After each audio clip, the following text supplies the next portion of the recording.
And I recognize Representative McCormick. Thank you, Mr. Chairman, and thank you to the witnesses for your testimony today.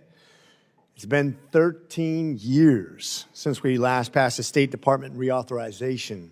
Since then, we've seen an organization go totally overboard in promoting radical ideologies worldwide and executing our disastrous withdrawal from Afghanistan, which I take very personally. President Trump and Secretary Rubio are reforging a State Department that champions American interests and responsibility of stewards, taxpayers' dollars. Soon it will be our job to codify that, to make it permanent.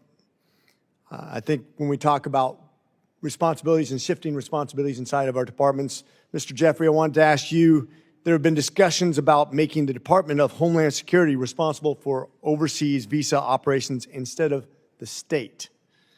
This is a critical matter, especially in my constituency, which is about 14% Indian diaspora, about 40% minorities, many who have family who come in and out of the United States. I just want to make sure that when we ensure the Department of Homeland Security takes over, that they are prepared to do so without any problems in the transition. Do you think that's possible? I can't get into the details of who they would have.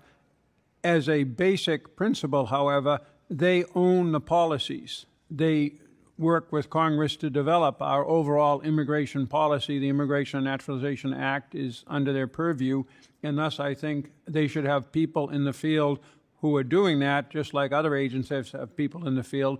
A critical rationale for that, Congressman, is that this usually doesn't involve high-level country-to-country discussions, because every country treats who comes in and out of its country as its own business. And, for example, you may be issuing visas in Ecuador. The Ecuadorian government isn't going to be calling you all of the time to protest what you're doing or not doing. So you don't have the same level of diplomatic involvement. That is usually the litmus test for me of whether the State Department and an embassy should manage that through the State Department officers there, or whether we should have other people out there. So in other words, we'll be able to execute this without losing any abilities or time, but just make it a little bit safer for the American people? The devil is always in the details on any administrative change. They always bring with them turmoil in the short run. In the long run, the question is it a more rational way of applying our resources and our focus? That's a function that isn't central to protecting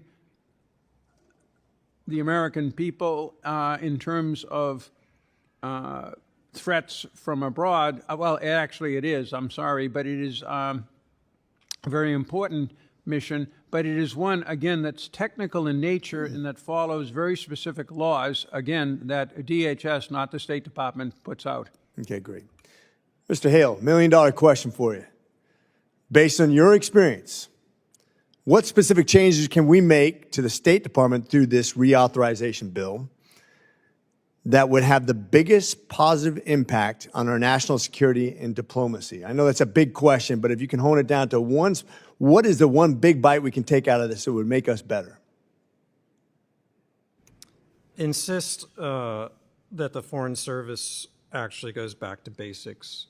Whatever organizational chart you look at, is going to reflect certain transitory values, but the Foreign Service has to do its basic core function of diplomacy. And so as you write this authorization bill, I would ask you again, as I said at the beginning, to be persistent and not just, once you've written a bill, you're done.